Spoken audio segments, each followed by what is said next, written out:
Hi friends, ನೀವು ನೋಡ್ತಿದ್ದೀರಾ NS education channel. ಇವತ್ತಿನ ವಿಡಿಯೋ ಸ್ಟಾರ್ಟ್ ಮಾಡೋಣ ಬನ್ನಿ. ಇವತ್ತು ನಾವು ಮಹಾವೀರನ ಜೀವನ ಮತ್ತು ಬೋಧನೆಗಳನ್ನು ಕುರಿತು ಚರ್ಚೆ ಮಾಡೋಣ. ವರ್ಧಮಾನ ಮಹಾವೀರನು ವೈಶಾಲಿ ಸಮೀಪದ ಕುಂದ ಗ್ರಾಮದಲ್ಲಿ ಸಾಮಾನ್ಯ ಶಕ ಪೂರ್ವ 599ರಲ್ಲಿ ಜನಿಸುತ್ತಾನೆ.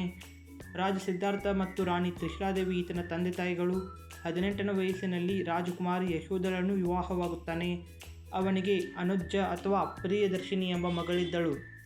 ತನ್ನ ತಂದೆ ತಾಯಿಗಳ ಆಕಸ್ಮಿಕ ಮರಣದಿಂದಾಗಿ ವರ್ಧಮಾನನು ಉಡುಪನ್ನು ಸೇರಿದಂತೆ ಪ್ರಾಪಂಚಿಕ ಸುಖಭೋಗಗಳನ್ನು ತ್ಯಜಿಸಿ ಸತ್ಯವನ್ನು ಅರಿಸುತ್ತಾ ಸನ್ಯಾಸಿಯಾಗಿ ಸಂಚರಿಸಿ 13 ವರ್ಷಗಳ ಕಾಲ ಸ್ವದೇಹ ದಂಡನೆ ಮತ್ತು ಆಳವಾದ ಧ್ಯಾನ ಮಾಡುತ್ತಾ ಜೀವನ ನಡೆಸಿದನು.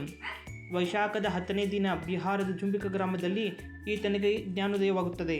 ವರ್ಧಮಾನನು ಮಹಾವೀರನೆಂದು ಕರೆಯಲ್ಪಡುತ್ತಾನೆ. ಸುಮಾರು 30 ವರ್ಷಗಳ ಕಾಲ ಕೋಸಲ, ಮಗಧ, ವಿದೇಹ ಮತ್ತು ಅಂಗಗಳಲ್ಲಿ ಜೈನ ಧರ್ಮದ ತತ್ವಗಳನ್ನು ಬೋಧಿಸುತ್ತಾ ಪ್ರವಾಸ ಕೈಗೊಳ್ಳುತ್ತಾನೆ. ತನ್ನ 72ನೇ ವಯಸ್ಸಿನಲ್ಲಿ ಪಾವಾ ಎಂಬಲ್ಲಿ ಈತ ಮರಣ ಹೊಂದುತ್ತಾನೆ. ಬೋಧನೆಗಳು: ಈತನು ಪಂಚಶೀಲ ತತ್ವಗಳನ್ನು ಬೋಧಿಸಿರುತ್ತಾನೆ. ಅವುಗಳಲ್ಲಿ ಮೊದಲನೆಯದು ಸತ್ಯ, ಅಹಿಂಸೆ, ಆಸ್ತೆಯ ಅಂದರೆ ಕಳ್ಳತನ ಮಾಡದಿರುವುದು, ಅಪರಿಗ್ರಹ ಅವಶ್ಯಕತೆಗಿಂತ ಹೆಚ್ಚಿನ ಸಂಪತ್ತನ್ನು ಹೊಂದದಿರುವುದು, ಬ್ರಹ್ಮಚರ್ಯ ಅಂದರೆ ಪಾವಿತ್ರ್ಯತೆ. ಈತ ಜಾತಿ ಪದ್ಧತಿ ಮತ್ತು ಪ್ರಾಣಿ ಬಳಿಗಳನ್ನು ಖಂಡಿಸಿರುತ್ತಾನೆ. ಅಹಿಂಸೆಗೆ ಹೆಚ್ಚು ಒತ್ತು ಕೊಟ್ಟನು.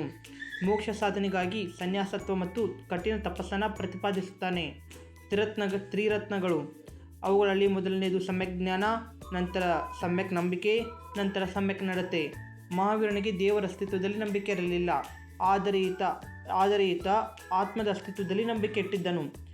ಇದು 5 ಅಂಕದ ಮಹಾವೀರನ ಜೀವನ ಮತ್ತು ಬೋಧನೆಗಳ ಪ್ರಶ್ನೆ.